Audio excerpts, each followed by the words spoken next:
Welcome everyone to Hunt the Habitat. A great dog and a shotgun will only get you so far in the uplands.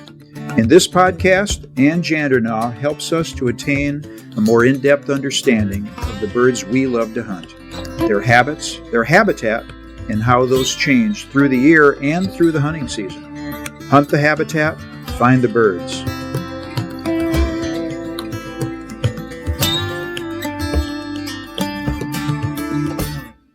Hey everybody, welcome back to another edition of Hunt the Habitat with Ann Jandernaw, brought to you by Scout and Hunt Maps.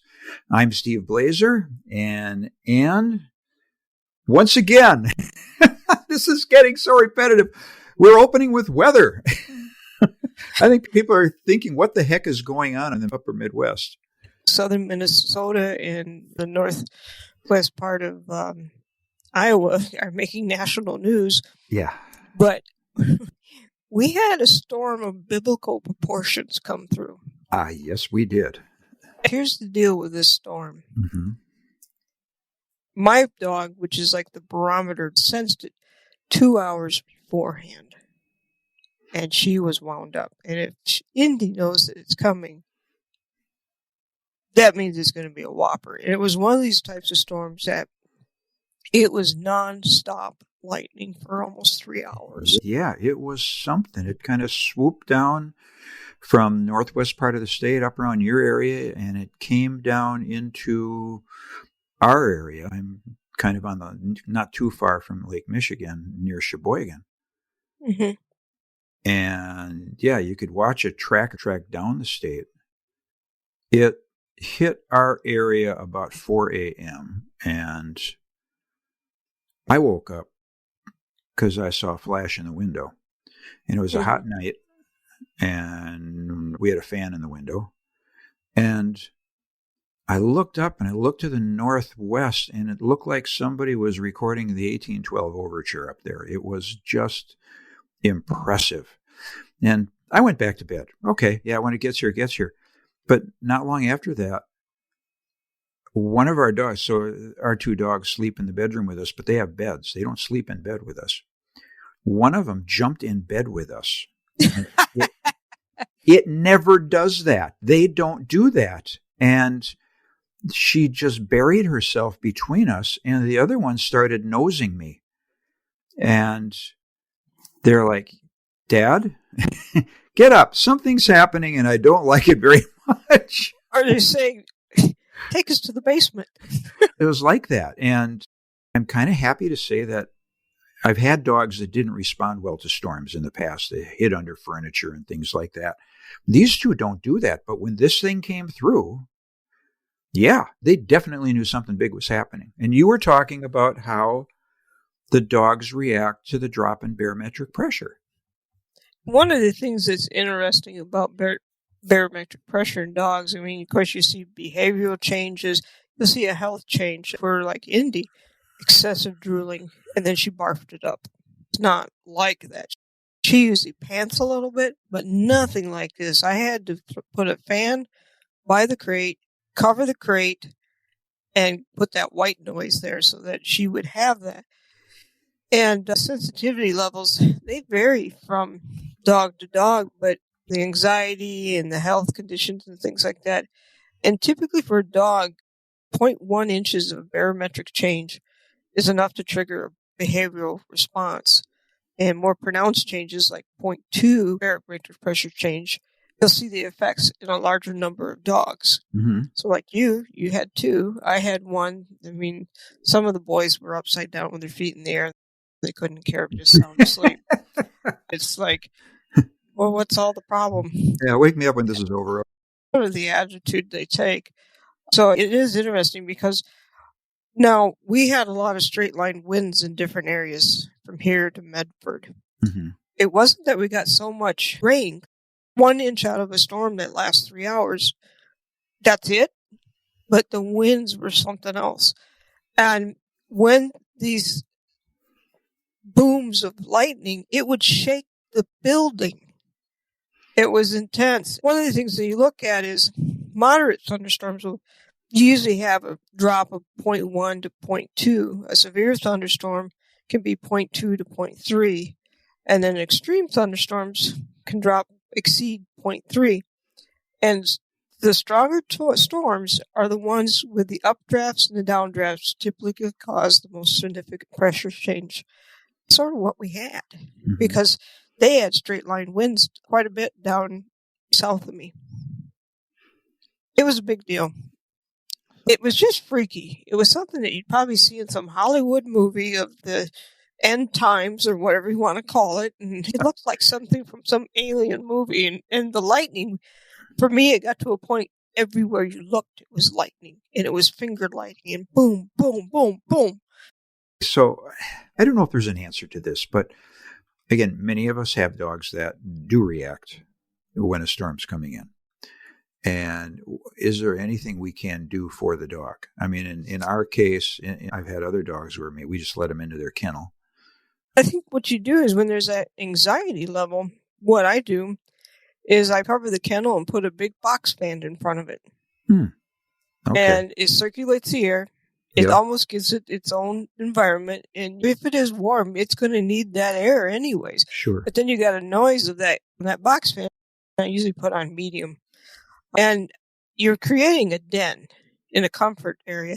Like what I mentioned with the puppies, I'll bring the blankets and stuff inside up around the edge so they can nestle in something and get really down tight. And then they don't hear as much with the sound of the fan.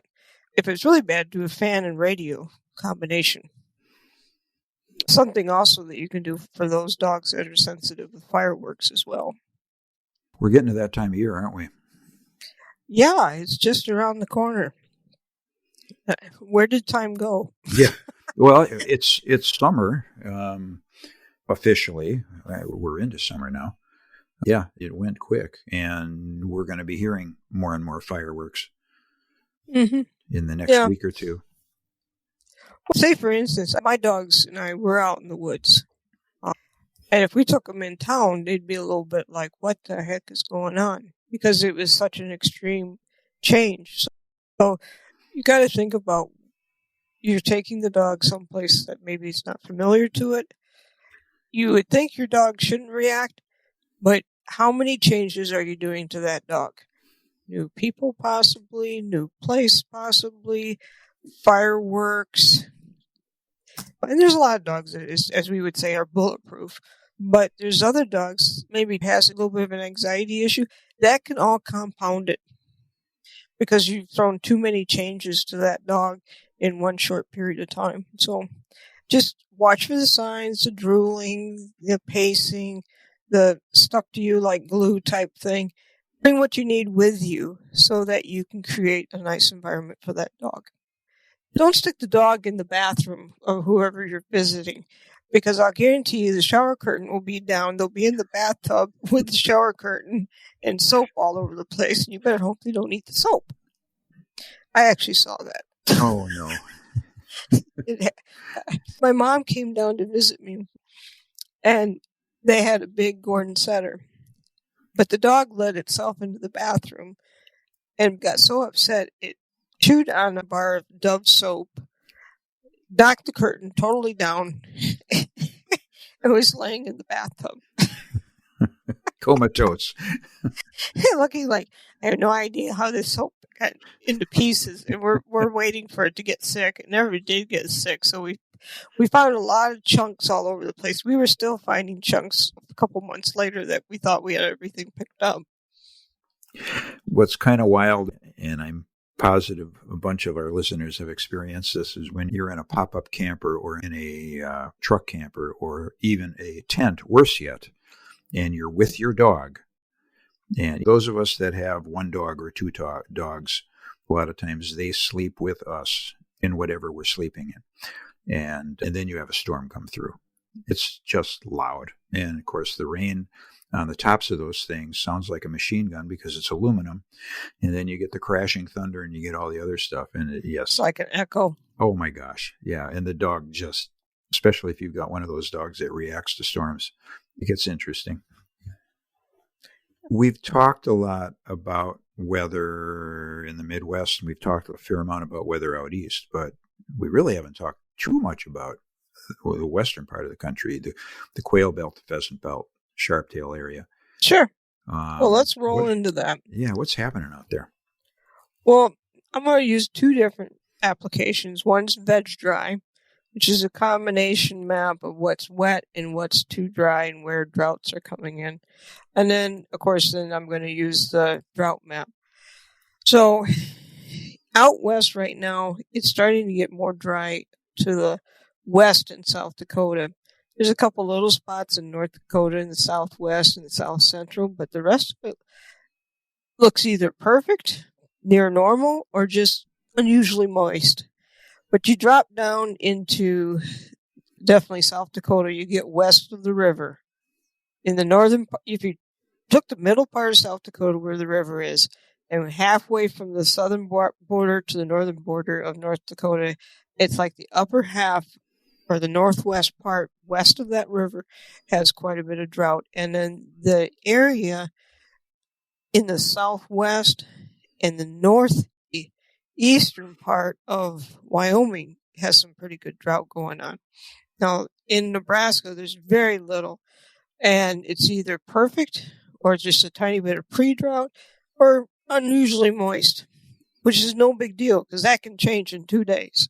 You get down to Kansas, that's the best I've seen Kansas in a long time.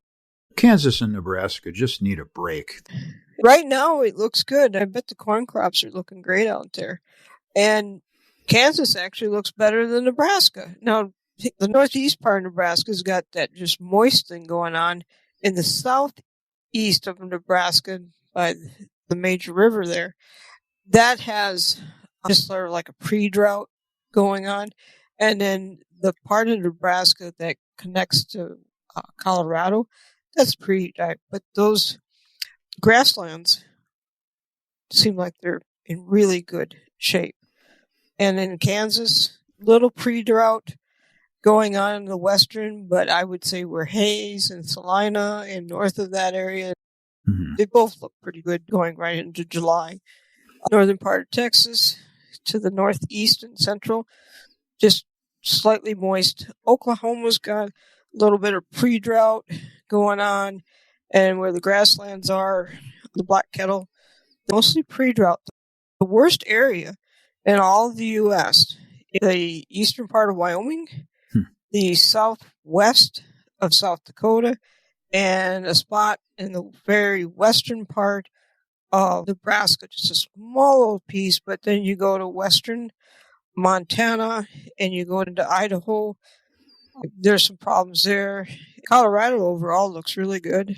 And Montana, up around the northeast part of it, where a lot of people hunt for sharptails, that looks just slightly moist.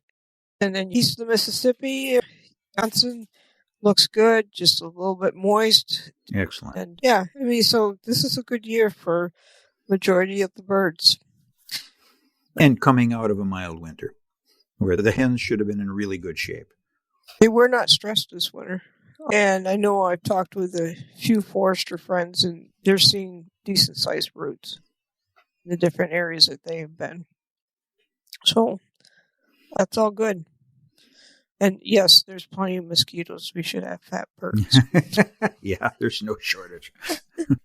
Add that to the tick harvest, and yeah, there'll be plenty to chew on us this fall. Well, let's hope not. Yeah.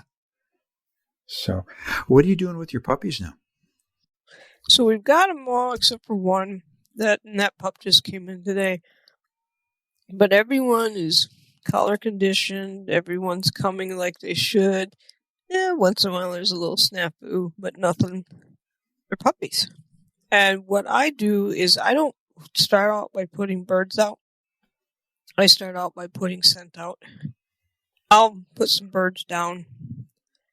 And before the puppy comes in, I'll actually go in and move the birds by putting pressure on them and make them run.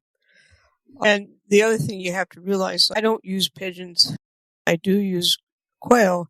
And quail don't have as much oil unless they've been outside a lot. And then they're a little more tolerant of the dew. And the dew's been so heavy that when you go through a young area, and what I have when I say I have an aspen cut is it's extremely small. and it's outlived a lot of its purpose, but you still have a canopy and the pups still have to weave, which is what I want. And I don't think it's even an acre.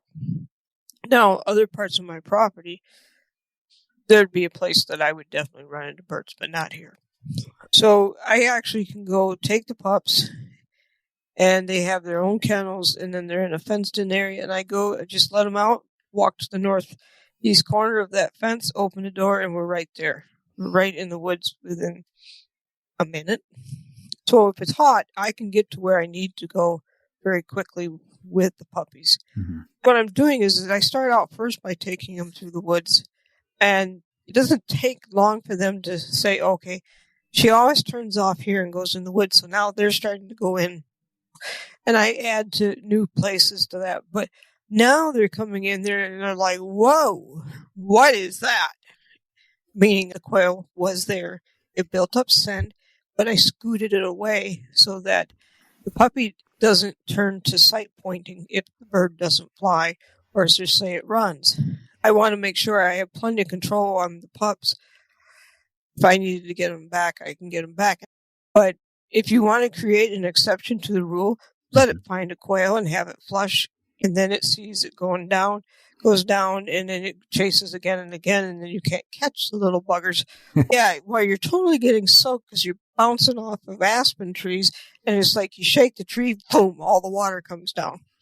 Literally, you get soaking wet. I'm starting around 6 o'clock, so the sun's out, but it's not putting any heat on anything yet. It's not high enough to really warm up the area and turn it into a sauna within those cuts. What I like to see is each pup, I know where the scent is and how quickly they pick up the scent, what they do with it. The first one is to sort of wake them up, and then they get excited, and then they start casting and circling around. Just naturally, they know to do that. And then all of a sudden, they'll find another one.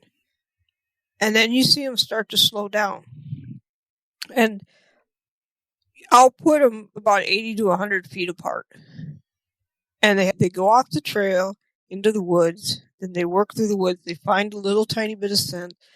Then they'll find another little piece of scent. And then we come out on the trail. And then I'll start the scent on the edge of the trail so it whirls them around and draws them back in on the other side. So that's what we're doing. I'm connecting the dots basically with scent. When you say start the scent, how are you physically doing that? I dizzy up some quail. Right. So I know where these quail are. Okay. And so I'll have 4 or 5 of them out there. Okay. Yeah. Just dizzy up, put a bird there. Or the other thing I'll do is when you grab a quail to put it in the bag, one of the self-defenses is they drop feathers. So that's another thing to drop. Sometimes I just put feathers down. Mm-hmm. And then I'll scuffle a little bit of leaves over it. They get snorting around in there, and they got 2 feathers stuck on the end of their nose. It is sort of funny. But I'll use either a bird, I'll use some feathers that are freshly off of a bird, and just let them drift. I'm fine-tuning the nose is what I'm doing because, okay, you get this much this time. And each one gets progressively less amount of scent. You need the first time to get their attention. The next time is a memory association, and the next time is an association.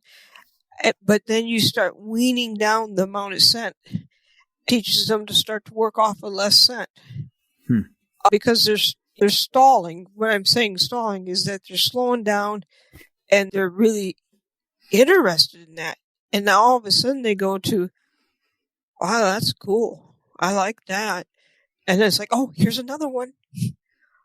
And then the next one and that. And, oh, it smells like the other one. There's not quite as much scent. What do I do with it? And then they'll cast around and try to find it. Then what I'll eventually do, I'll switch the tables to being less. And I'll run different courses in there on less scent. And then work with eventually bringing in a bunch of less scents that eventually lead to more scent. So that's what I do with the scenting. because I want their noses working. The pointing will come. I'm not worried about it. They're puppies. But the biggest job they'll ever do is find the scent for you. That's why I start with it. Is there a way for, again, most of us don't have the kind of resources you do, and we're certainly not going to do as good a job with it as you and other trainers do. But is there a way for us to simulate that at home? Mm-hmm. If we have a field, if we've got a small woods, what have you. Take your pigeons with you, possibly, and put grouse scent on them. Okay. And have maybe 4 or 5 bags that are like a mesh type bag with that grouse scent. Drag it a little bit, but not when it's wet. I mean, you want to give them a drier scent. And that's the other thing, too. It's hard for them to scent when there's a lot of moisture. And so I try to be careful wherever I put a quail down that it's dry. Because wet feathers don't fly well with quail, but pigeons have more oil. But you could take your pigeons and basically put the grouse scent on it and put it in a mesh bag, and you could actually do drags with it. Like a mesh laundry bag kind of thing. Yeah. And so you put like 3 of them out there, and then would you start with 1 and have 3 bags and put 1 out there and look at what time you put it on. Let's say you put the first bag out at 9 o'clock. I'm just going to use it easy for figuring.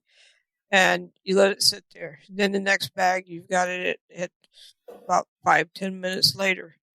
And so forth. So you keep staggering them. Don't always put them the same distance apart. Don't always put them in the same area each time. And so you will then go back and pick up the first one. And you go back and you pick up, and then after that, you'll pick up the second one. So the first one's had the most scent. And then what you can do is pick up the last one. And what I would do is take them in first where there's the less scent and let them build up the amount of scent after you picked everything up. That makes sense, because you're going to start with the last scent has the least amount. Sure. The middle scent has more, and then the bird is here. Then do that. Okay. How long would you let them lay there? 5-10 minutes. 10 minutes? Okay. Yeah, somewhere in there. And just put some latex gloves on, and get your latex gloves also wet with grouse scent. Okay. You just don't need much. You got the bird, your gloves, and then just let it sit there for a while. And the idea is then you start teaching, because you know where they're at, and you could take a tiny bit of like surveyor flagging tape, but not enough to have a tail blowing in the breeze, just enough to make a tiny little bow on that surveyor tape. You'll know where you're at, and you can see it. You can see where the dog hits it, and you can see if the dog runs through it. And you'll know what has really imprinted on that dog. How much scent does it take to get it to lock up? And another thing, too, is if you have any rolling hills, you could do it going down or going up. But they're going to run down a hill. What if they started going down the hill and 3/4 of the way down, the grouse is going to run to lower cover? Just put a little bit of scent. Is it enough to stop them and make them whirl around and point? Okay. And so you just keep moving it. So you got to keep track of where you've put the scent and where the dog is hitting the scent, about how far out. And one of the things that you can do, which is really interesting, is actually take your Garmin and mark where the scent was, and you'll know which one is what, and then mark where the dog comes and picks up the scent. And then what you can do is you can do a couple of things. Garmin has a platform to load the waypoints in. Okay. And then you can measure the distance from others. Or I think it's in a KML or KMZ file type. You can take that and put it into Google Earth and then measure the distance between everything. And you'll be able to start to say, okay, this dog picked up the scent here. And it was enough that it wasn't sure of itself, but it did stop. But it got to the second one. Now it's sort of flagging a little bit. And the third one, solid point. A lot of people say, oh, they're non-productive points. Well, what did that dog just do? It said, I have scent here. I've got more scent here. I'll stop on the third one. It just gave you the whole line of where the bird's been, so to speak. And you can also put them in some of that grouse scent as well. Don't overdo it. A little goes a long way, because remember, the first one that we put down, that bird's been there the longest, but it's not going to be that way with the grouse, because maybe a bird of the year for a few weeks, but then after that, you got to relocate a lot.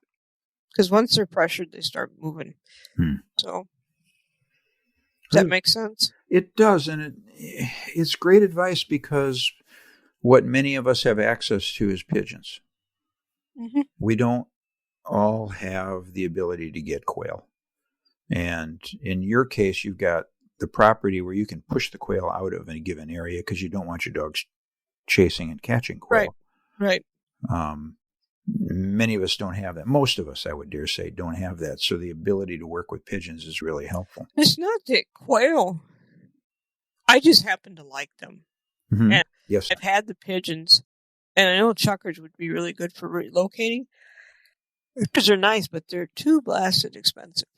And I've got a setup now here that it's much easier for me to deal with quail. But I like the quail because most of my quail run. And they're running because the cover's thicker, so they're not busting up through it. But if there's dew, they're going to get wet. And then that's going to take the scent away, and then it becomes a sight issue. They'll overrun it, and then all of a sudden whirl around, and then there's this wet quail standing there like, oh, you got me. And that might be the outcome. Got the quail. And you don't want to teach that. You're trying to teach patience. And don't do this every time you go out. No. Because you don't want to put these pups or dogs on birds every time. Otherwise, they'll become obnoxious.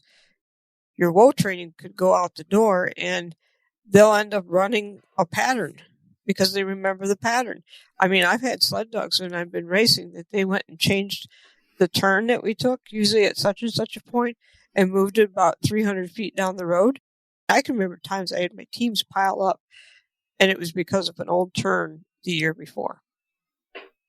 And heaven help you if you race 5 years in a row and then they change the turn. Oh, my word. You have to think about who do you have in lead. And if you've got in a situation like that, it'd be better to put a dog in lead that doesn't remember that turn to turn the team at that point. So, the little games we play. Oh, boy. Yeah. You talk about your sled dogs, and in our last podcast, you talked about your LU pointer. And what made you, we're getting off topic here, but it's something that occurred to me. What made you make the decision to move away from the pointers? Because you had a bunch of pointers at one time. This is going back 20 some years ago.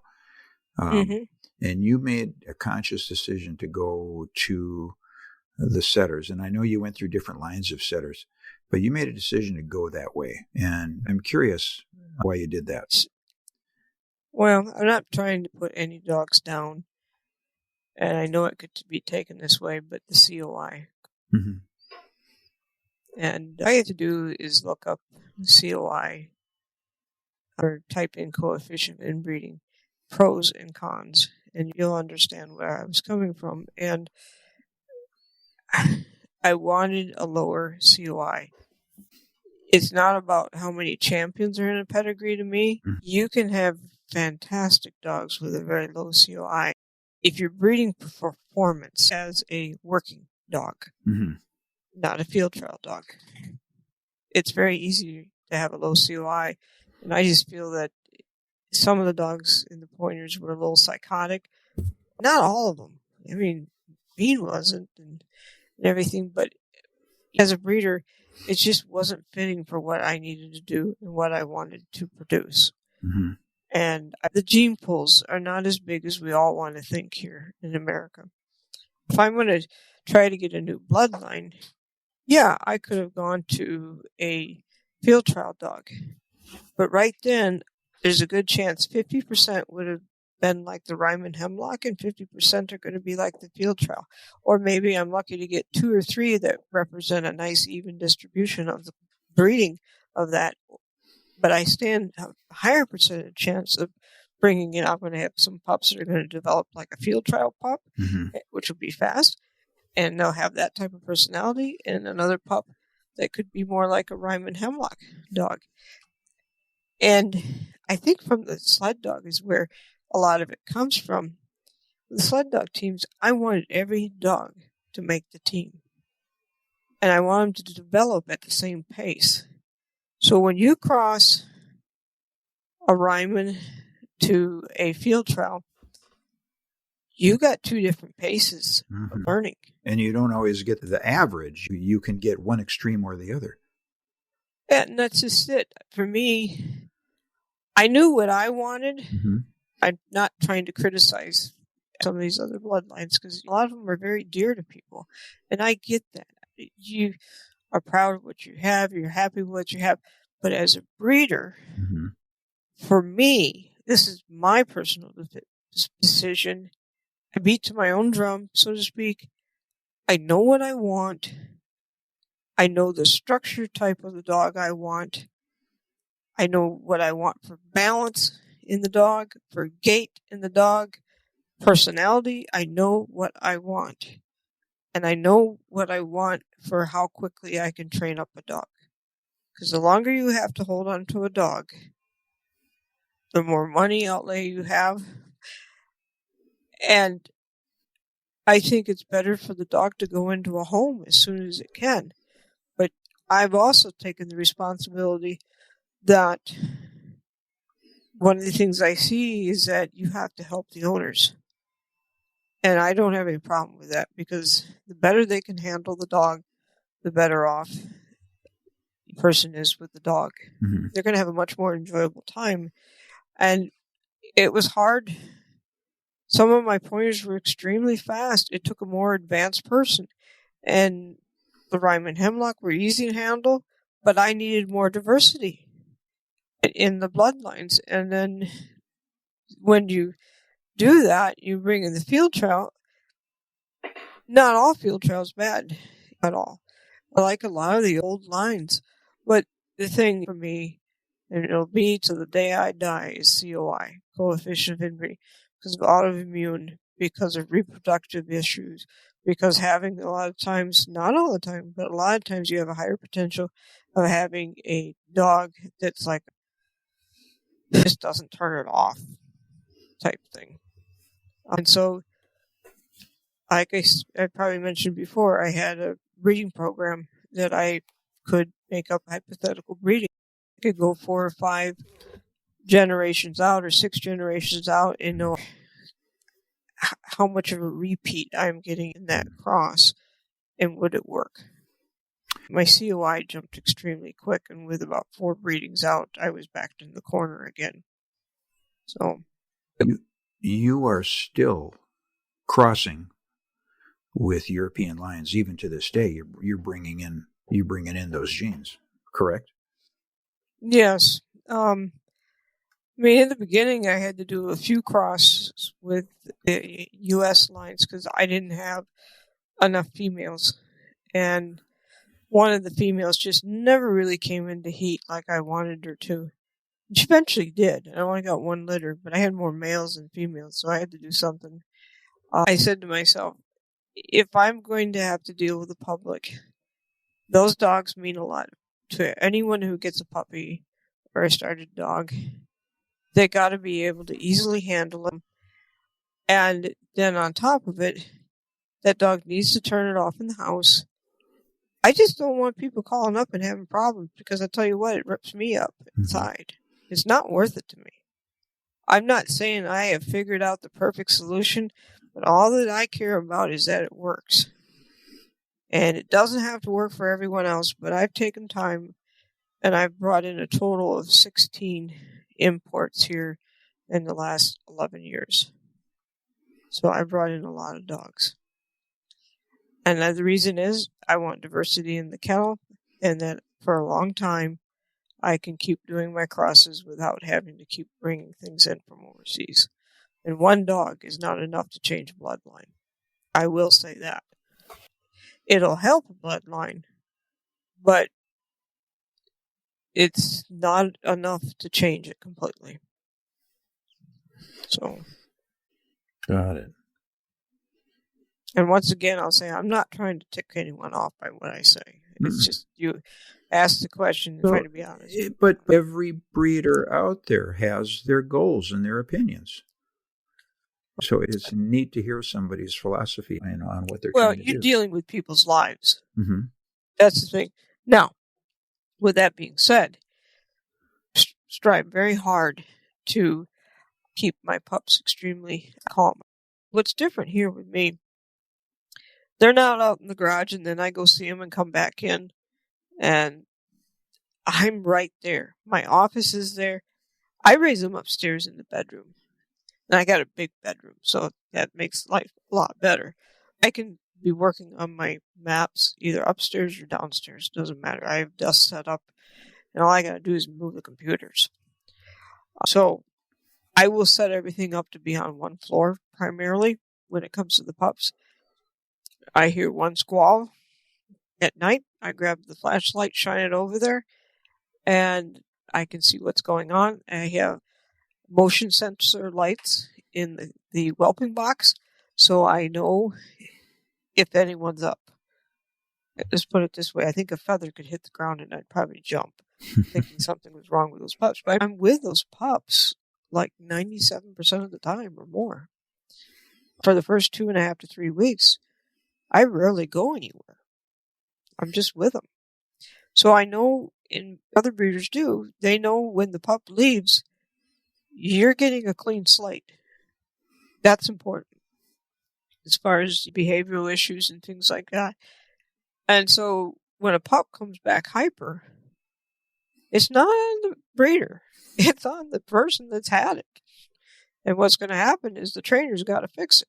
So you have to analyze what you're doing, because if the dog is needy and hyper, you're responsible for that. Mm-hmm. And you have to train the owner. Oh, yeah. Yeah, you have to train the owner. Some have done it enough that they know, and others think that 1 or 2 dogs will teach them everything they need to know, and it doesn't. It's seeing many dogs and seeing the patterns is what you're going to learn from. Just about the time you think something, you'll have an aha moment, and you're just like, I don't know why I didn't figure that one out sooner. So, I mean, we don't all know it all, but that's one of the fun things in life, I think, is breeding dogs, trying to get the most out of the bloodline, seeing how quickly I can train them up, and having everything set up that's here that will work to produce the dog that I'm trying to produce and looking for. Mm-hmm. And so that's basically what I do, besides the maps. The dogs have to be right, otherwise the owner's going to have trouble. And then if the owner's having trouble, then as a breeder, you need to take the owner, so to speak, and work with them so they don't have trouble, but then also be able to identify the issues of what is causing this or that or whatever. And you have to ask the questions without sounding like you're interrogating. It just has to be like a general conversation. Mm-hmm. And then you can explain, well, if you do this and this is what's going to happen. And like it becomes an aha moment for the owner. Oh, okay. And they want what's best for the pup as much as I want what's best for the pup. But anything you can do to make the transition easier, to train the owner to help learn and to work with that pup better, mm-hmm. that pup will be in a better home. So I think as a breeder, to me, that's part of the responsibility, is taking care of the owner, not just in the sale, but spending time with them and helping them. And I get a lot of people that come back and help, and you're going to laugh at this. I don't like to cook. I hate to cook. Every once in a while, I'll do a trade. Can you help me with this? Yeah, bring me a pie. I don't want to charge, so it's like, just bring me a pie. Not molasses cookies. No, not molasses cookies and Okay. that pies. Just pies. All right. Yeah. And see, we don't have any of those really fancy bakeries around up here. So all you get is something out of the store, and it's not even close to what you they just aren't good. Besides being a cookie connoisseur, I am a pie connoisseur. All right. So training tips for pie. All right. Everybody heard that now. Yeah, pies. One last thing, and this is something we hit on really heavily last summer, but we're getting into that time of year of overheating in dogs. We all getting into the summer. We all want to run our dogs, and we all do our best. Nobody does anything stupid intentionally, but every year dogs get in trouble. Yeah, sometimes it's almost like a yearly wake-up call. And it's basically the dog's body temperatures ranges from 101 Fahrenheit to 102.5 Fahrenheit. And let's use 70 as a hypothetical number, okay? And you got your dog, he's running around, he's engaging in vigorous activity, and his body temperature inside is going to rise, especially like on a 70-degree day. And there's a couple factors that affect this. Is for the body temperature, for the elevation and how much it will rise is like the dog's breed, their fitness level, hydration status, and intensity, and the duration of the activity. So let's just say we have a 70-degree day. We know the temperature range should be 101 to 102.5. And the dog's just, it's stalking butterflies, or it's looking for a chipmunk or something like that. Many times it'll have a mild increase. Indication is basically you're still pretty much in the safe range because it'll go up to 103. So that's no big deal. But if you do moderate to high exercise out there, so the dog now is running from tree to tree chasing squirrels and starting to go from this tree and that tree, but stopping periodically and like, okay, is it up there? Up there? Oh, it's over there. And then dog runs over there. During those exercises, we know, like we said, it's 101 to 102.5. Typically, with sort of a moderate but interrupted exercise, it could go up to 104. And this is like a short period. This is when the dog goes, stops for a while, goes, but let's just say it's flat out running the fence edge, back and forth, back and forth, back and forth. We've seen dogs do that, run the edge of the fence. Temperature can go up to 105. And right there at that point, you're taking a risk of having a heat exhaustion or heat stroke. Mm-hmm. And more than likely, with that type of activity that's prolonged, the dog is not able to really cool themselves down effectively. It takes longer. Many times you would basically make sure you take breaks, and you would basically make sure they're hydrated, and you would also put them in the shade, and you avoid peak heat. And each dog is different as what it's going to tolerate. And so you got to get the dog inside, offer small amounts of water, wet the dog in the core areas. The core areas are like the groin and under the armpits. And one of the things that helps too is put a fan on them. And you don't want to use cold water. You want to use like lukewarm water, because the cold could be a shock. I mean, whatever you do, don't put them in a cooler with ice. And so when they mildly overheat, the dog's tongue, I mean, if you look at it, it starts to swell. And it might get a little bit darker in color. I mean, a lot of pumping blood, and panting will be more rapid. But it's not getting that glassy-eyed 1,000-mile stare. And then with moderate overheating, basically the tongue will start hanging out, and the tongue is starting to get larger, but they'll still close their mouth some. And the color of the tongue could be a deep red or even bluish if the oxygen levels are compromised. So, but then the heat stroke, the tongue will definitely be huge, and it's very hard for the dog to shut its mouth. In some of the cases, in extreme cases, the tongue will double in size. Oh my gosh. That's why they can't close their mouth, and it has to be open.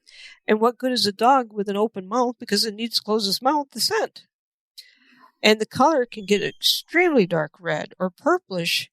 If it gets extremely dark red or purplish, they're stressed from lack of oxygen. So basically, you go from just rapid breathing to compromised oxygen levels and to total lack of it. And the level of swelling is critical because each level is jumping you closer to 105 and up. So that should sort of sum it up. Yeah. What you're looking at. You're looking at the tongue. You're looking at the color. And if you really want to know it, make them take a break and take their temperature. Stop and take the temperature. And you'll find out how bad it is. So in dogs that aren't conditioned, that temperature is going to go up really quick. Oh, Lord, yeah. And if they're overweight, that's another thing. Now you've got them insulated in a fat jacket, so to speak. Just go put a parka on in 70-degree weather and cover the hood over your face and go run a quarter mile. I think you'd get the idea. With your long johns on. And what makes it worse is that, and we talked about this in the last podcast a bit, many of us right now, in order to exercise our dogs, to give them a good run, we're on public designated dog training areas, and those are always out in the open. Almost always. Okay. If you've got the opportunity to get your dogs in the woods, but many of us, so I had my dogs out this morning. Okay. And it's a wonderful spot. It's 100 acres. It's great. Okay. But we went early. We went while there was still dew. And even then, I think we only ran 25 minutes, but it's wide open. And to go out there when the sun was a little higher, and even if there is still some dew, the sun's shining right on them. They heat up quick. They really do. Well, and you have to, even besides having water, get one of those fans that can go right on the crate. Or if they're going to ride in the back seat, get a fan that blows on them. It's amazing how much circulating the area around them helps. It really helps a lot. So, yeah, we're at that time of year, and it's going to get tough now. This is that time of year. The other thing, too, is take extra water and have lukewarm water and get the dog wet before it runs. And then come back in that lukewarm water and cool it down before you put it in a crate. Or find a lake and do some water work. And we can talk about that on another podcast. I know you are huge on that. So is there anything else you want to cover this evening? We covered a bunch of stuff. We went darn near an hour here. I don't think we intended to go that long, but it was kind of fun. I can remember a couple of times at sled dog races, the temperatures just were not in favor for the dogs.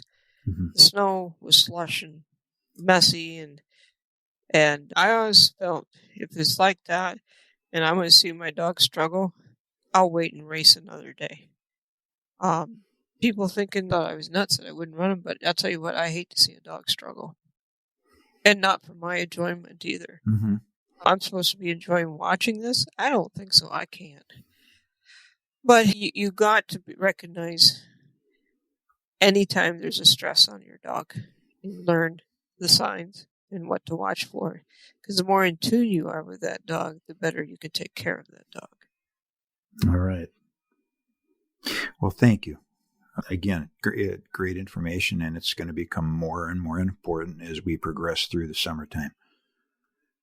So. Yep. I hope everyone has a great 4th and stay safe. Enjoy the 4th with friends and family, and have fun. And where should people send questions?